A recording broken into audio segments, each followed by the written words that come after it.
цифрлық карта дегеніміз не және оның классикалық картаның қандай айырмашылығы бар? Кейбір қауіптерден қорғану үшін біріншіден интернет дүкендердің түпнұсқалығын тексеріңіз. Цифрлық шотыңызда ақша болатын болса, сіз данныйларыңызды біреуге беріп қоятын болсаңыз, сонда төлем кетеді. Цифрлық технологиялармен бірге дамуды да ұмытпағайсыздар.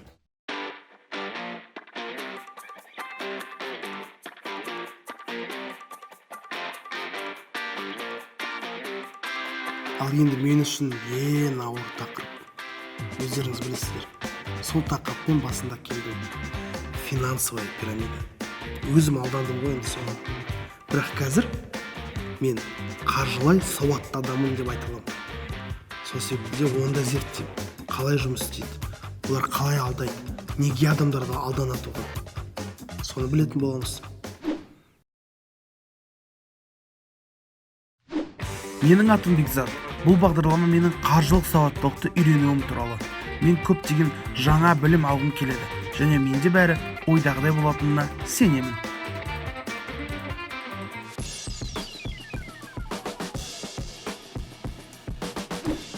Сізге бүгін бірнеше сұрақ қойғым келіп отыр. Қаржылық пирамида жайында. Ең бірінші маңыздысы, ол қаржылық пирамида дегеніміз не? Қаржылық пирамида дегеніміз алаяқтық схема десек болады, жай сөзбен айтқанда.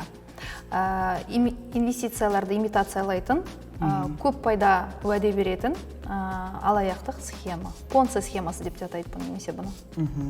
Түсінікті, ол біздің елге қайдан келді? Қайдан келді дегенмекші, бұл 100 жылдан астам адамзат ойлап тапқан сондай бір алаяқтық схема ғой. 90-шы жылдарда шекара ашылғалы бері батыс елдерінен бізге көп жаңалықтар келді. Жағымды жаңалықтар да бар, соның ішінде жағымсыздар да бар. Осы қаржылық пирамиданы сол батыс елдерінен келген жағымсыз бір әдет десек болады. Бізге Қазақстанға келгелі сол 30 шақты жыл болып қалды. Азаматтардан ақша алудың ең танымал және кең таралған тәсілі бұл қаржылық пирамидасы. Бұл пирамидасында ақшалай қаражатты жаңадан тартылған қатысушылардан жоғары тұрғандарға пирамиданың жоғары басына деп аталатындарға қайта бөлу жүргізіледі. Қаржы пирамидасының қарапайым схемамен жұмыс істейді. Ұйымдастырушы алғашқы қатысушыларға өз қаражатынан үлкен кіріс төлейді. Бұл ретте алғашқы қатысушылар аз ғана жарна жасайды. Біраз уақыт бойы пирамиданы ұйымдастырушы қатысушылар саны мен беделін арттырады. Сыйақы жаңа мүшелердің қаражаты есебінен төленеді. Қатысушылардың белгілі бір саны мен көп мөлшерде ақша сомасы жиналған кезде ұйымдастырушы барлық ақшаларымен жоғалып кетеді. Қаржы пирамидасының белгілері қандай? Олардың негізгілері қандай болады? Көбінесе қаржылық пирамидаға қандай адамдар барады, жүгінеді? Бай адамдар ма? Жоқ, әлбетте. Қаржылық пирамидаға тек студенттер, пенсионерлер, жұмыссыз адамдар, немесе әлеуметтік жағдайы бір қиын, бір қысымда жүрген адамдар барады. Олар психологиялық тұрғыдан сондай бір стрессті жүреді, осындай алданған алдамшы схемаларға тез түсіп қалады. Оларға сразу айтады, қазір ақша саласыз, тез арада ақшаңызды көбейтесіз, 10%, тіпті 2 есе, 3 есе көбейтесіз дейді. Ол адам тез ақша табуға, бәрін салуға дайын. Сондай психологиялық тұрғыда қиын жағдайда жүрген адамдар түсіп қалады десем болады. Оны алаяқтық схеманы жүргізетін адамдарды бірден біледі. Сіздің мысалы өз-өзіне сенімді, табыс көзі бар адамға айта алмайды оны, өйткені ол оны қажет етпейді. Сондықтан осындай уязвимый дейді ғой, әлсіз әлеуметтік жағдайда жүрген адамдар. Ең бастысы қаржылық пирамидасының белгілі. Сіздің кіру жарнасын жасауды, жаңа клиенттерді тартуды сұраса және тағы басқалары. Содан кейін жоғары сыйақы, басқа қатысушылар салымдарының жаңа қатысушыларға ақшалай қаражат төлеу туралы уәде. Ақшалай қаражатты тарту қызметтің жүзеге асыруға қаржы реттеушінің лицензиясының болмауы. Ұйым нарық деңгейіне қарағанда бірнеше есе жоғары кіріс алуға болатындығын көпшілікке уәде беретін озбырлық жарнама және ұйымның нақты қызметі анықталмаған немесе кейбір қызмет түрлеріне жасырылған. Егер сіз өзіңіздің ақшаңызды сеніп тапсырғыңыз келетін ұйымда аталған белгілердің бірнешеуі болса, онда олар сізді қаржылық пирамидасына тарту әрекетін жасап жатыр ма, жоқ па, соны ойластырған жөн. Неге адамдар қаржылық пирамидасына түседі? Жаңа айта кеттіңіз, психологиялық әлсіз дедіңіз, сонда оларға бір психологиялық белгілі бір қысым жасайды ғой, сонда жаңағы алаяқтар. Бірінші мақтайды, сіз тез ақша табасыз, қазір саласыз, тез ертең табасыз, бір айдан кейін табасыз дейді.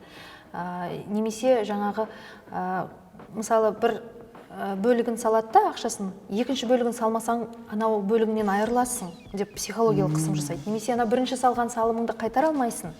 Қазір үстінен тағы сал, тағы үстінен тағы сал деп психологиялық қысым жасайды деп айтуға болады. Ал сіз өзіңіздің басыңыздан кездестіріп көрдіңіз бе қаржылық пирамиданы? Дәл өзім финансист болғандықтан мен ондай нәрсеге сенбеймін. Шын айтайын, мен қаржылық пирамидаға түскен емеспін. Бірақ менің ата-анам 90-шы жылдары айтып отырады, сондай көп болды деп. 90-шы жылдардың аяғында ақша салып, екесе қайтарып, басында салды, екесе қайтарып алды, тез бір айдың ішінде. Одан қызығып барды да үйдегі барлық жаңағы тұрған жинаған қорының бәрін салып, бір сәтте айырылған кездер болды. Сол маған сабақ болған шығар. Мен одан кейін қаржылық пирамидаға мүлдем сенбеймін. Өте өкінішті екен. Көріп отырғаныңыздай, онлайнда, офлайнда айла шарғының түрлері жетеді. Олардың торына жас ерекшелігі мен материалдық жағдайы әртүрлі адамдар түсіп жатады. Әрине, кредит төлеуге қиналған, қарыз алушы заңды делдал фирмада жұмыс істейміз деп сендірген және азғантай төлем үшін кредитті есептен шығару туралы банкпен келіссөз жүргізу қызметін ұсынатын алаяқтарға сенім артуға дайын болады. Кейбір қазақстандықтар алаяқтардың оларды кредиттік құлдықтан құтқарамыз немесе кредит тарихын болмышы сомаға қайта жазамыз деген уәделеріне сенеді. Оларға ақшадан басқа жеке басын куәландыратын құжаттарының деректерін, ЭЦК-ні және басқа да құнды мәліметтерді береді. Бұл ақпарат алаяқтарға картадағы ақшаны шешіп алуына немесе біреудің кредиттің сіздің мойныңызға ілуге жеткілікті. Содан да сұрақ, бірінші кезекте не нәрсеге сақтықпен қарау керек? Бірақ енді қаржылық пирамида сондай алаяқтық екенін түсіндік. Оған сенуге болмайды екенін түсіндік. Ал оларды бір қадағалайтын ұйым немесе мекеме бар ма біздің елде? Негізі агентство по регулированию и развитию финансового рынка деген орган бар. Кешірім өтінемін, қазақша айтпағаныма, қазақшасын ұмытып тұрмын. Қаржы нарығын реттеу және дамыту агенттігі, иә? Қаржылық ұйымдар, олар ешқайда тіркелмейді ғой. Немесе өтірік бір басқаша қызметтер ұсынамыз деп тіркеледі. Мысалы, құнды қағаздарға инвестициялар, немесе жаңағы бір товарлар мен қызметтерді сату мекемесі деп тіркеледі. Сондықтан бастапқы сәтте бәрі жақсы болып көрінеді, документтер болады, регистрациядан өтеді, как заңды тұлға ретінде. Сонда мысалы бір қарасаң, шынымен де заңды тіркелген.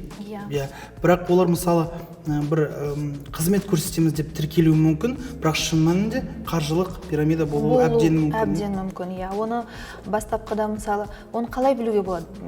Қаржы пирамиданың алғашқы белгілері. Біріншіден, егер де сізге тым артық табыс, 10%-дан асатын табыс уәде етсе, тіпті қазіргі заманда мысалы қаржы нарығында 10%-дан артық ешбір лицензияланған банк, ешбір лицензияланған брокерская компаниясы әлде жаңағы өмірді сақтандыру компаниялары 10%-дан артық ешкім уәде ете алмайды.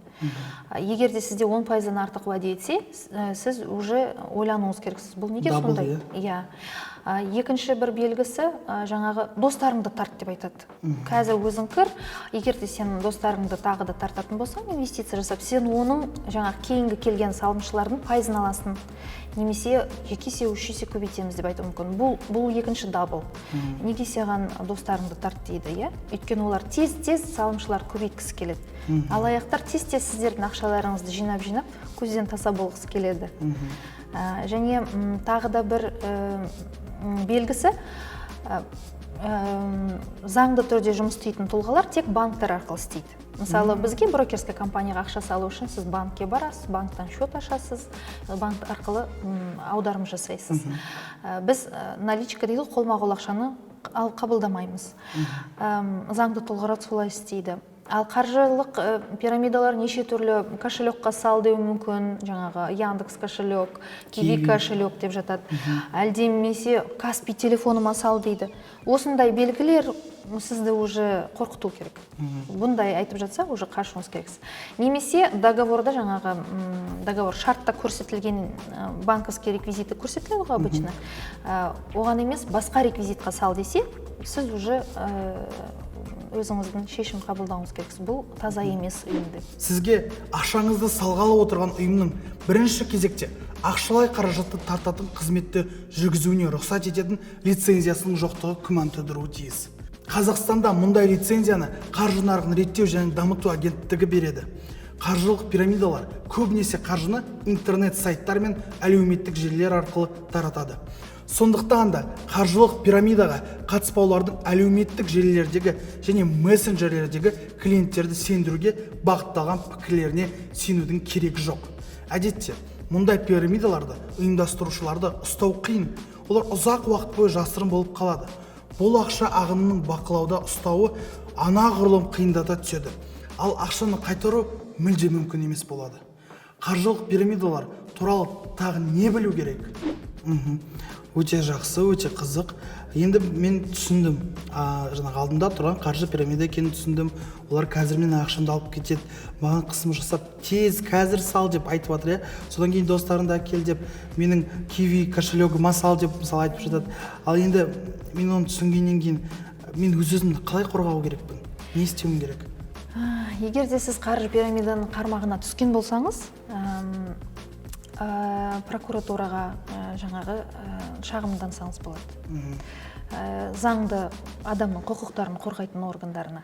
Егер де сіздің жаңағы салған мекемеңіз Қазақстанда тіркелген болса, оны ақшаны тез арада қайтарудың шанс дейді ғой, мүмкіндігі болу мүмкін. Егер де қашып кетпесе шетелге. Ал егер де сіз шетелдің қаржы пирамидасына салсаңыз, олар біздің заңымызға бағынбайды ғой, Қазақстан заңына бағынбайды, басқа елде тіркелген болуы мүмкін, счеттары басқа елде, басқа шетелдің банктерінде болуы мүмкін. Бұндай жағдайда өте қиын. Бұндай жағдайда сіз халықаралық құқық қорғау органдарына шағымданасыз, өзіңізді өзіңіз қорғауға тура келеді. Сізге Қазақстанның елі көмектесе алмайды бұнда. Түсінікті. Әрдайым ұйымның Қазақстанның аумағында қаржылық қызметті жүргізуге және ақшалай қаражатты тарту бойынша жұмыс жасауға лицензиясы бар екенін тексеріңіз. Егер ұйым шетелде тіркелген болса, бұл оған сенуге болады деген сөз емес. Аса жоғары пайыз, күн сайынғы кіріс және әр етіп келген адам үшін бонус ұсынса, сеніп қалмаңыз. Бұл нағыз қаржылық пирамиданың белгісі. Сізге пайда көретініңізге кепілдік береді ме? Осының өзі үрейлі дабыл. Бұл сізді күмәнді жобаға тартқалы жатыр деген сөз. Көп жағдайда қаржылық пирамидалардың реквизиттері толық байланыс деректері болмайды. Сақ болыңыздар. Қаржылық пирамида ол өте қорқынышты мекеме. Ол ең жаман секта секілді жұмыс жасайды. Ол жерден шығу өте қиын. Ол сені оңайлықпен жібермейді. Сенің өзінің толқу қысымен тартып алады. Сені сиқырлап алған сияқты.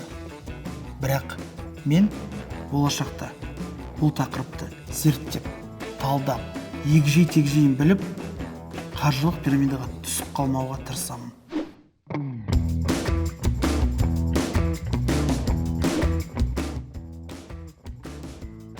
Әлеуметтік желілерде отырсам, түрлі жарнама шығады. Бизнес, тренер, коуч, өмірлерін қарасан енді әдемі. Потенциалды ақша табу көзі болып саналады онлайн пирамидаларының ұйымдастырушыларына. Алайда, тәжірибе көрсеткендей, салымшылар көбінесе уәде етілген кірістілік түгілі осындай жобаларға салынған қаржатынан айырылады. Енді бұл онлайн пирамидалар біздің көрермендерге әсер етпейді. Адамдар тәттіге жиналған шыбын тәрізді қаржылық пирамидаларға ағылмайды.